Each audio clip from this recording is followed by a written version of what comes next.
Hello everyone, स्वागत है आप सभी का आपके अपने यूट्यूब चैनल में। आज की इस वीडियो में हम बात करने वाले हैं कक्षा 7 के गणित का अध्याय 1, जिसका नाम है पूर्णांक। प्रश्नावली 1.2 को इस वीडियो में हम सॉल्व करने वाले हैं। तो इस वीडियो को शुरू से लेकर के अंत तक देखिए। प्रश्नावली 1.2 के सारे क्वेश्चन इस वीडियो में हम बता देंगे। तो सबसे पहले प्रश्न की तरफ चलते हैं। पहला प्रश्न है हमारा, निम्नलिखित गुणनफलों को ज्ञात कीजिए। तो मैं बता दूं तो सबसे पहले आपको एक नियम याद रखना है, जो कि मैंने इंट्रोडक्शन वीडियो में बताया हुआ है। मैं यहाँ भी बता देता हूँ कि जब कभी भी प्लस का गुणा प्लस में होगा तो हमारे पास प्राप्त होगा वो प्लस ही होगा, ठीक है। जब कभी भी प्लस का गुणा माइनस में होगा तो हमारे पास माइनस मिलेगा, ठीक है। और जब कभी भी माइनस का गुणा प्लस में होगा तभी भी हमारे पास माइनस मिलेगा। और जब कभी भी माइनस का गुणा माइनस में होगा तब हमारे पास प्लस मिलेगा। ये नियम आपको याद रखना है, बाकी सारे क्वेश्चन आप आसानी से कर लेंगे, ठीक है। तो चलिए हम बात करते हैं। ए वाला जो हमारे पास है 3 गुणे में माइनस का 1 है, ठीक है। यहाँ 3 है, यहाँ पे -1 है। तो 3 का अगर 1 में गुणा कराएंगे तो कितना होगा? 3 ही होगा। 3 का 1 में गुणा कराएंगे तो 3 होगा। अब चिन्ह की बात आती है तो यहाँ पे क्या है? प्लस है, यहाँ पे क्या है? माइनस है। तो प्लस का गुणा अगर माइनस में होगा तो क्या होगा हमारे पास? देखिए यहाँ पे प्लस का गुणा अगर माइनस में होगा तो हमारे पास माइनस ही होगा, ठीक है। तो यहाँ पे माइनस का चिन्ह लग जाएगा। तो माइनस का 3 क्या हो जाएगा? इसका आंसर, ठीक है। आशा करता हूँ ये क्वेश्चन समझ में आया होगा। बी वाला क्वेश्चन है, माइनस का 1 गुणा कराना है 225 में, ठीक है। तो माइनस यहाँ पे है। देखिए माइनस प्लस की बात अभी बाद में करेंगे, पहले 1 का गुणा हम 225 में करा देंगे। तो किसी भी संख्या का गुणा जब 1 में कराते हैं तो वही संख्या होती है। जैसे कि 3 का गुणा हमने 1 में कराया तो 3 मिला। तो इसी तरीके से 1 का गुणा हम 225 में कराएंगे तो 225 ही मिलेगा, ठीक है। तो 225 हो गया। अब चिन्ह की बात करें तो यहाँ माइनस है और यहाँ पे इस चिन्ह के आगे कुछ नहीं है तो प्लस है। इस अंक के आगे कुछ नहीं है तो प्लस है और इनका गुणा कराना है। तो माइनस का गुणा अगर प्लस में होगा तो यहाँ देखिए माइनस का गुणा अगर प्लस में होगा तो भी हमारे पास माइनस ही मिलेगा, ठीक है। तो यहाँ पे माइनस मिलेगा तो माइनस का चिन्ह लग जाएगा और ये आपका आंसर हो गया, ठीक है। इसी तरीके से प्रश्न को हल करना है। यहाँ सी वाला देखें तो माइनस का 21 है और यहाँ पे माइनस का 30 है। तो अभी चिन्ह की बात नहीं करेंगे, अभी अंकों की बात करेंगे। तो 21 का गुणा हम 30 में करा देंगे, ठीक है। तो किस तरीके से कराएंगे? देखिए 21 का गुणा जब 30 में कराना होगा ना तो इस जीरो को भूल जाइए, इस केवल 3 का गुणा 21 में करा दीजिए, ठीक है। तो 3 का गुणा अगर 21 में कराएंगे तो 63 आएगा, ठीक है। 63 आएगा। बाकी एक जीरो जो हम भूल गए थे वो जीरो को हम लिख लेंगे यहाँ पे। तो बस इसका गुणा हो गया। अब देखिए यहाँ पे चिन्ह की बात करते हैं तो चिन्ह यहाँ माइनस है और यहाँ भी माइनस है। माइनस का गुणा जब माइनस में होगा तो हमारे पास प्लस आएगा। यहाँ पे नियम मैंने बताया, माइनस का गुणा जब माइनस में होगा तो यहाँ प्लस आएगा। तो इसके आगे क्या लगेगा? प्लस लगेगा। प्लस के चिन्ह को नहीं लिखते हैं तो आप ऐसे भी केवल 630 लिख करके छोड़ सकते हैं, ठीक है। तो इसका आंसर हो जाएगा 630, ठीक है। ये आपका आंसर आ गया, ठीक है। अब अगले क्वेश्चन की तरफ चलते हैं। डी वाला जो क्वेश्चन है हमारे पास, माइनस का 316 गुणे में माइनस का 1। यहाँ पे देखिए यहाँ पे 316 है और यहाँ पे 1 है। तो 316 का गुणा हम 1 में कराएंगे तो 316 ही मिलेगा। चिन्ह की बात करें तो यहाँ माइनस है, यहाँ भी माइनस है। तो माइनस का गुणा जब माइनस में होगा तो हमारे पास चिन्ह क्या आ जाएगा? प्लस में आ जाएगा। तो इधर आगे प्लस लिखे या ना लिखे, माना जाता है कि इसके आगे प्लस है, ठीक है। किसी भी संख्या के आगे अगर कोई माइनस का निशान ना हो तो उसके आगे प्लस का निशान होता है, ठीक है। तो 316 इसका आंसर हो जाएगा, ठीक है। इसके आगे प्लस लिख सकते हैं या फिर ऐसे भी छोड़ सकते हैं। अब देखिए अगला प्रश्न है हमारे पास, माइनस का 15 गुणे में 0 गुणे में माइनस का 18।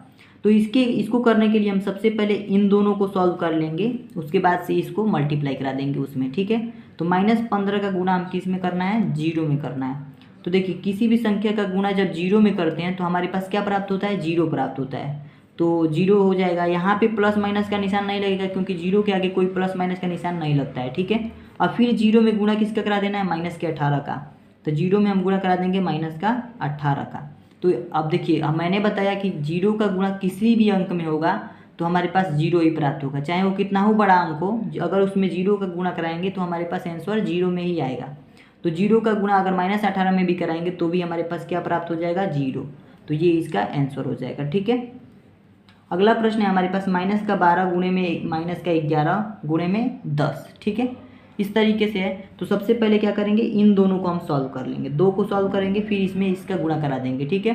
तो 12 में हम 11 का मल्टीप्लाई करेंगे तो क्या होगा? यहाँ पे आप रफ कर लीजिए।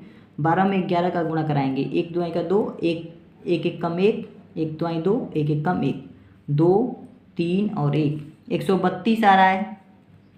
तो इसको लिख देंगे 132।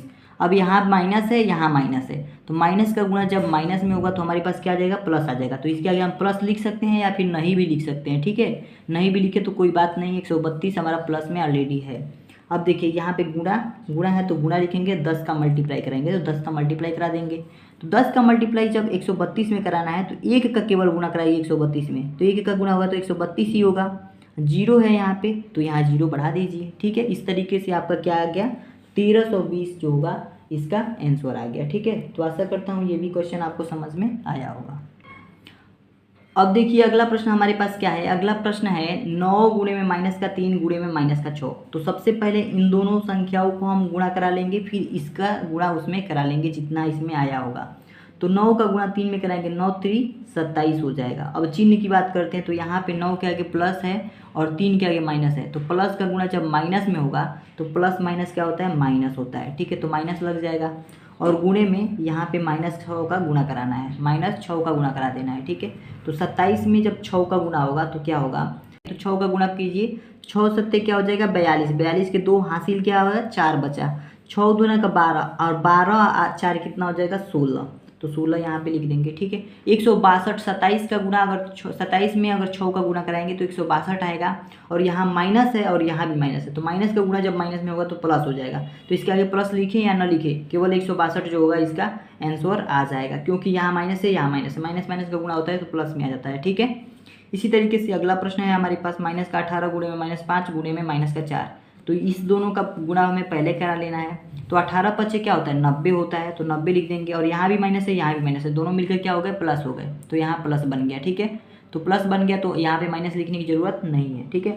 अब गुणे में -4 का गुणा करा देंगे इसमें, तो 90 चौका, देखिए 90 का गुणा 4 में कराना है, सिंपल ट्रिक बता रहा हूँ, केवल 9 का गुणा 4 में कराइए, 9 चौका 36। अब एक 0 है तो एक 0 बढ़ा दीजिए, ठीक है। अब उसके बाद से चिन्ह की बात करें तो यहाँ प्लस है यहाँ माइनस है, दोनों का गुणा जब होगा तो माइनस हो जाएगा, माइनस का 360 जो होगा इसका आंसर आ गया। अगला प्रश्न है आई वाला, -1 गुणे में -2 गुणे में -3 गुणे में 4।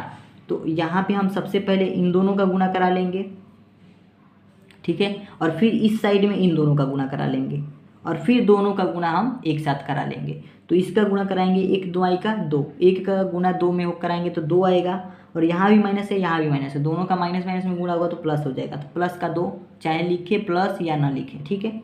अब गुणा का चिन्ह है तो गुणा लिखेंगे, यहाँ 3 और 4 का गुणा कराना है, 3 चौका क्या हो जाएगा 12, ठीक है, 3 चौका क्या हो जाएगा 12। अब यहाँ पे 0 यहाँ पे सॉरी माइनस है तो यहाँ भी हमारा माइनस लग जाएगा और यहाँ प्लस है, प्लस माइनस क्या होता है माइनस होता है, तो 2 का गुणा -12 में कराना है, तो 2 का गुणा 12 में कराएंगे तो 24 आ जाएगा, यहाँ प्लस है और यहाँ माइनस है, तो प्लस माइनस क्या हो जाएगा माइनस हो जाएगा, तो माइनस का 24 इसका आंसर आ गया, ठीक है। इसी तरीके से अगला प्रश्न लास्ट प्रश्न है, -3 गुणे में -6 गुणे में -2 गुणे में -1। तो इसका हल कैसे करेंगे, इसका गुणा इधर करा लेंगे और इसका गुणा इधर करा लेंगे, 2 का गुणा करा लेंगे और फिर इन दोनों का गुणा एक साथ करा लेंगे। -6 का गुणा -6 में होगा तो 3 छक्के 18। अब यहाँ माइनस का गुणा माइनस में होगा तो प्लस हो जाएगा, ठीक है। तो इसके आगे प्लस लिखे या ना लिखे बात बराबर हुई, यहाँ गुणा है तो गुणा लिखेंगे, यहाँ 2 का गुणा हम 1 में करा देंगे तो 2 एकम 2, यहाँ माइनस दोनों मिलकर प्लस हो जाएंगे। इसके आगे जब हल करेंगे तो 18 का गुणा जब 2 में कराएंगे सिंपल सी बात है 36 आ जाएगा, ठीक है। 36 जो होगा इसका आंसर आ गया। इस तरीके से आप सारे प्रश्नों को हल कर सकते हैं बिल्कुल आसानी से, ठीक है। चलिए देखते हैं दूसरा क्वेश्चन हमारे पास क्या है। क्वेश्चन नंबर दूसरा है हमारे पास, निम्नलिखित को सत्यापित कीजिए। हमें क्या करना है, यहाँ पे ए वाला जो पार्ट है यहाँ पे इस तरीके से LHS दिया हुआ है, यहाँ पे RHS दिया हुआ है। LHS का मतलब जो हमारे पास बाएं साइड में होता है और LHS का मतलब जो हमारे पास दाएं साइड में होता है। तो बाएं साइड में कुछ नंबर्स दिए गए हैं, इनको सिंप्लीफाई करके एक आंसर लाना है और दाएं साइड में एक नंबर दिए गए हैं, इनको सिंप्लीफाई करके आंसर लाना है। अब करना ये है, इसमें सत्यापन का मतलब ये है कि इसमें जो इसको हल करने पर जो आंसर आएगा वही आंसर इसको सॉल्व करने पर भी आएगा, ठीक है। तो दोनों का आंसर जब बराबर हो जाएगा, कहने का मतलब जब दायां पक्ष बराबर बायां पक्ष या बायां पक्ष बराबर दायां पक्ष हो जाएगा, तो इस तरीके से हमें इसे सत्यापित करना है क्या ये सही है कि नहीं है। तो चलिए हम इसको सत्यापन करते हैं। यहाँ पे 18 है तो 18 लिखेंगे, इसको हल करते हैं डायरेक्टली। यहाँ गुणा है तो गुणा लिखेंगे, पहले ब्रैकेट को हल करते हैं, पहले ये जो नंबर है वैसे ही छोड़ देंगे, गुणा है तो गुणा लिखेंगे, इसके ब्रैकेट के अंदर का सॉल्व करेंगे। यहाँ पे बड़ा ब्रैकेट है, बड़ा ब्रैकेट लिखेंगे, 7 है तो 7 लिखेंगे। यहाँ प्लस और माइनस का जब गुणा कराएंगे तो हमारे पास क्या आ जाएगा, माइनस आ जाएगा। ये रूल मैंने बता दिया है। अब यहाँ 3 है तो 3 लिख देंगे। अब यहाँ बड़ा ब्रैकेट बंद हो जाएगा। इसके बराबर में बराबर है तो बराबर लिख देंगे, ठीक है। अब इसके आगे ये वाला सॉल्व करेंगे, तो ये वाला सॉल्व करेंगे तो 18 का गुणा 7 में डायरेक्टली करा सकते हैं क्योंकि ये ब्रैकेट में है। तो 18 का गुणा 7 में कराएंगे तो कितना आएगा, 126 आएगा, ठीक है। तो 126 हो गया। अब यहाँ प्लस है तो प्लस लिख देंगे। फिर 18 का गुणा जब 3 में कराएंगे, 18 3 का 54 हो जाएगा। और यहाँ पे देखिए चिन्ह की बात करें तो यहाँ प्लस है और यहाँ पे माइनस है। 18 के आगे प्लस है और यहाँ पे माइनस है, तो प्लस और माइनस का गुणा होगा तो क्या लगेगा, यहाँ पे माइनस लगेगा, ठीक है। तो माइनस का 54 हो गया। अब इसके आगे इसको सॉल्व करते हैं, ठीक है। उसके बाद से बराबर वाले को सॉल्व करेंगे। पहले इसको सॉल्व करते हैं। 18 हो गया, यहाँ पे गुणा है तो गुणा, 7 में से जब 3 जाएगा तो यहाँ पे क्या बचेगा, 4 बचेगा, ठीक है। तो 4 लिख दिए। बराबर है तो बराबर, 126 है यहाँ पे तो 126 लिख देंगे। यहाँ प्लस और माइनस जब दोनों का गुणा होगा प्लस और माइनस का, तो यहाँ पे क्या आ जाएगा, माइनस आ जाएगा। 54 है तो 54 लिख देंगे, ठीक है। इसी तरीके से आगे हम हल करेंगे। 18 का गुणा जब 4 में कराएंगे तो 18 चौक क्या हो जाएगा, 72 हो जाएगा। बराबर है तो बराबर, अब यहाँ पे 126 में से जब 54 को घटाएंगे तब हमें कितना प्राप्त होगा, देखिए 126 में से जब 54 को घटाएंगे तो 6 में से 4 जाएगा तो हमारे पास 2 बचा। अब फिर से यहाँ पे क्या बचा हमारे पास, 12 में से हमारे पास 2 में से 5 जाएगा नहीं तो यहाँ से 1 लेंगे और 12 में से 5 जाएगा तो हमारे पास बचेगा 7, ठीक है। इस तरीके से इसका भी जो आंसर है 72 आ गया। इस तरीके से यहाँ भी देख सकते हैं आप कि इसका आंसर भी 72 आया है, इसका आंसर भी 72 आया है। यानी कि LHS जो साइड है ये RHS साइड के बराबर आया है, ठीक है। इसको हम बोलते हैं बायां पक्ष और इसको बोलते हैं दायां पक्ष, दायां पक्ष।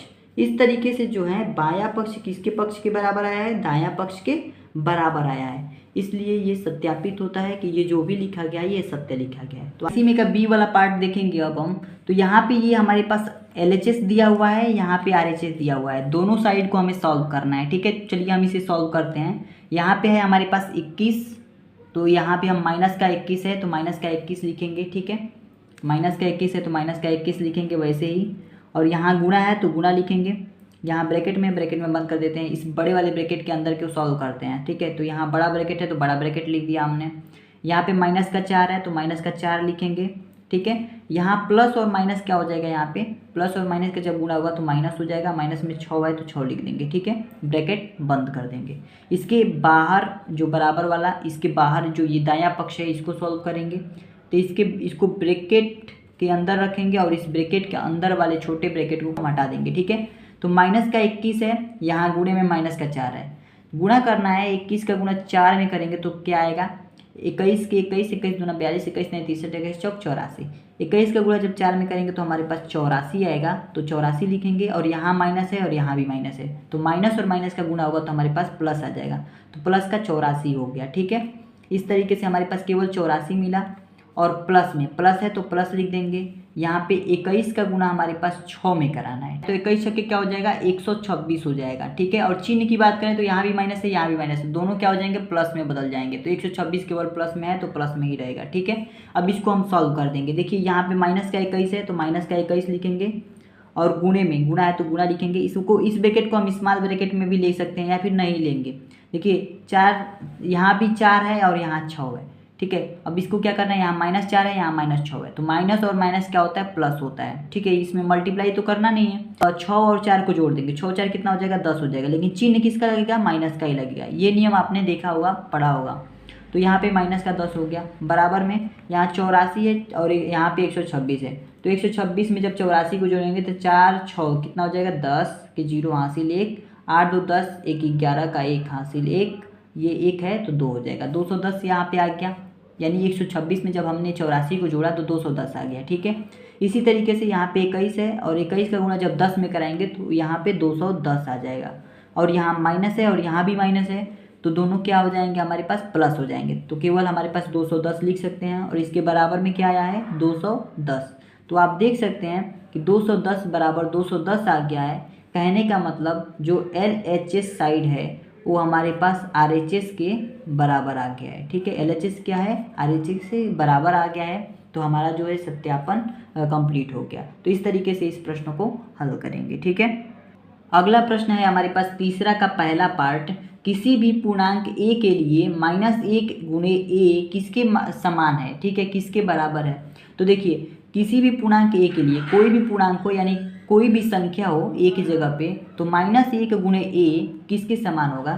तो देखिए -1 का गुणा जब किसी भी पूर्णांक में होगा तो हमारे पास वही पूर्णांक होगा और यहाँ पे माइनस का चिन्ह लग जाएगा, ठीक है। कैसे, देखिए जब -1 में हम किसी भी संख्या से गुणा करेंगे तो मान लीजिए कि पूर्णांक a का गुणा हम -1 में कर रहे हैं तो वही पूर्णांक ही हमारे पास आ जाएगा, a आ जाएगा, और चिन्ह जो है जो 1 के आगे लगा होगा वही चिन्ह यहाँ पे लग जाएगा। तो ये इसका आंसर क्या आ गया, माइनस का a, ठीक है। तो इसका आंसर ये हो जाएगा, ठीक है। इसी तरीके से अगले प्रश्न को, अगले पार्ट को देखते हैं। तो अगला पार्ट आप देख सकते हैं यहाँ पे, वह पूर्णांक ज्ञात कीजिए जिसका -1 के साथ गुणनफल है। -1 के साथ क्या है, गुणनफल है। तो देखिए 22 है ना, माइनस का 22, इसका हम क्या करेंगे, माइनस का 22 का गुणनफल हम किसके साथ कर देंगे, -1 के साथ, ठीक है। -1 के साथ कह रहा है तो -1 के साथ इसका गुणनफल जब करेंगे तो -22 है, और यहाँ पे -22 का हम गुणनफल किसके साथ, -1 के साथ करेंगे। तो 22 का गुणा जब एक में होगा तो वही संख्या होगी, 22 ही होगा। लेकिन यहाँ माइनस है और यहाँ माइनस है, दोनों का जब गुणा होगा माइनस माइनस का तो ये प्लस में बदल जाएगा, तो केवल क्या आ जाएगा, 22 आ जाएगा, ठीक है। तो देखिए यहाँ पे आप देख पा रहे हैं कि -22 का यहाँ पे +22 हो गया, इसे हम योज्य प्रतिलोम भी कहते हैं, ठीक है। तो ये भी कह सकते हैं कि -22 का योज्य प्रतिलोम केवल 22 है। अब 22 कब आया है, जब हम किसी संख्या में -1 से गुणा कराए हैं। किसी माइनस वाली संख्या में अगर -1 से गुणा कराएंगे तो वो प्लस में बदल जाएगा, और किसी प्लस वाली संख्या को -1 से गुणा कराएंगे तो माइनस में बदल जाएगा, ठीक है। इस तरीके से यहाँ पे बी वाला प्रश्न है, धनात्मक संख्या है, 37 है, 37 का मल्टीप्लाई हमें किस में कराना है, -1 में, ठीक है। यहाँ देखिए -1 के साथ गुणनफल है, तो ये -1 के साथ इसका भी गुणनफल कराएंगे तो 37 का गुणा 1 में होगा तो 37 ही होगा। लेकिन यहाँ प्लस है और यहाँ माइनस है, तो प्लस माइनस क्या हो जाएगा, माइनस हो जाएगा। तो यहाँ 37 था और 37 में -1 का गुणा कराया तो हमने ये ऋणात्मक संख्या प्राप्त कर ली, ठीक है। इसी तरीके से 0 है, 0 में -1 का गुणा कराएंगे तो देखिए 0 तो हमारे पास कोई ना तो धनात्मक होता है न ऋणात्मक होता है, तो 0 का मान किसी भी संख्या में अगर कराएंगे 0 का गुणा तो हमारे पास आंसर 0 ही प्राप्त होगा, तो इसका आंसर आ जाएगा 0। इस तरीके से इन सब का आंसर आपको मिल जाएगा, ठीक है।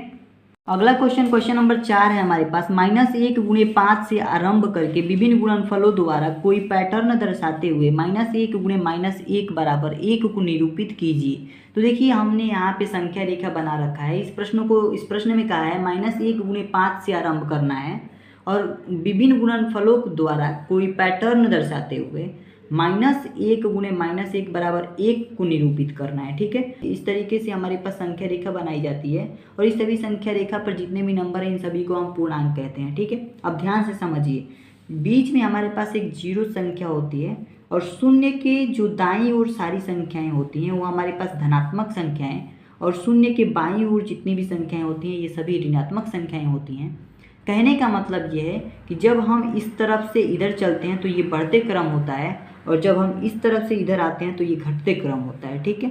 अब हमें देखिए क्वेश्चन का पूछा है, हम तो बस ये ऐसे ही नॉलेज के लिए हमने समझा दिया। क्वेश्चन में ये पूछा है कि -1 गुणे 5 से प्रारंभ करके हमें क्या करना है, -1 गुणे -1 बराबर 1 को निरूपित करना है। तो कहाँ से प्रारंभ करना है, -1 गुणे में 5 से। -1 का गुणा हम किस में करेंगे, 5 में करेंगे, तो हमारे पास क्या आ जाएगा, -5 आ जाएगा। अब हमने तो 5 से कर दिया, लेकिन इसको घटते क्रम में करना है, ठीक है, घटते क्रम में। तो अभी हमने 5 से किया है, अभी हमने किससे किया है, 5 से किया है। अब हम किससे करेंगे, 4 से करेंगे, फिर 3 से करेंगे, फिर 2 से करेंगे, जब तक कि -1 गुणे -1 बराबर 1 ना आ जाए तब तक हम इस पैटर्न को फॉलो करते रहेंगे, ठीक है। तो -1 का गुणा आप किस में कराएंगे, 4 में कराएंगे, तो हमारे पास क्या आ जाएगा, -4 आ जाएगा, ठीक है। कैसे आ रहा है, देखिए 5 का गुणा जब 1 में कराएंगे तो हमारे पास क्या आएगा, -5 आएगा, ठीक है। क्यों, कैसे आएगा, 5 का गुणा 1 में 5 हो गया, यहाँ प्लस है, यहाँ माइनस है, यहाँ प्लस है, प्लस माइनस क्या हो जाएगा, माइनस हो जाएगा। इसी तरीके से यहाँ पे 4 का गुणा 1 में 4 आ गया, यहाँ माइनस, यहाँ प्लस, प्लस माइनस माइनस, ठीक है। इसी तरीके से -1 का गुणा हम यहाँ पे 3 में कराएंगे तो हमारे पास क्या आ जाएगा, -3। या इसी तरीके से -1 का गुणा हम किस में कराएंगे, 2 में कराएंगे। इस तरीके से ये सारे नंबर्स घटते हुए क्रम में यहाँ पे मल्टीप्लाई होते जाएंगे, ठीक है। तो -2 आ जाएगा। इसी तरीके से -1 का गुणा जब हम 1 में कराएंगे तो क्या आ जाएगा हमारे पास, -1 आ जाएगा। ठीक है, अब जब -1 का गुणा हम किस में कराएंगे, यहाँ 1 का भी गुणा करा दिया, अब क्या किसका आया, 0 का, तो 0 का कराएंगे तो हमारे पास 0 आ जाएगा। ठीक है, जब भी किसी संख्या में 0 का मल्टीप्लाई कराते हैं तो 0 ही आता है। ठीक है, जब हम -1 का गुणा, अब आगे की तरफ चलते हैं, ये आएगा -1 का गुणा जब -1 में करा देंगे तो हमारे पास क्या आ गया, 1 आ गया। ठीक है, यही तो हमें निरूपित करना था, यही हमें निरूपित करना था। तो यहाँ पे आप देख पा रहे हैं कि यहाँ पे एक पैटर्न बन रहा है। पैटर्न ये बन रहा है कि जब कभी भी ऊपर से यानी घटते क्रम में जाता है तो इधर की जो हमारे संख्याएं आती हैं संख्या रेखा पर, ये सभी बढ़ते हुए क्रम में होती हैं, और इधर की जो संख्याएं होती हैं, इधर से अगर देखा जाए, इधर से अगर चलन किया जाए तो इधर हमारे पास सभी ऋणात्मक संख्याएं और छोटी संख्याएं आती जाती हैं। ठीक है, तो इस तरीके से यहाँ पे एक पैटर्न बन रहा है जो आपका आंसर हो जाएगा। तो आशा करता हूँ ये सारी चीज़ें आपको समझ में आई होंगी। किसी भी तरीके की कोई भी प्रॉब्लम हो तो कमेंट करके जरूर बताइएगा। इस एक्सरसाइज को हमने कंप्लीट कर लिया है। नेक्स्ट वीडियो में हम अगले एक्सरसाइज के साथ आपके साथ मिलेंगे। ठीक है, आज के लिए इतना ही रखते हैं, मिलते हैं नेक्स्ट वीडियो में, तब तक के लिए धन्यवाद।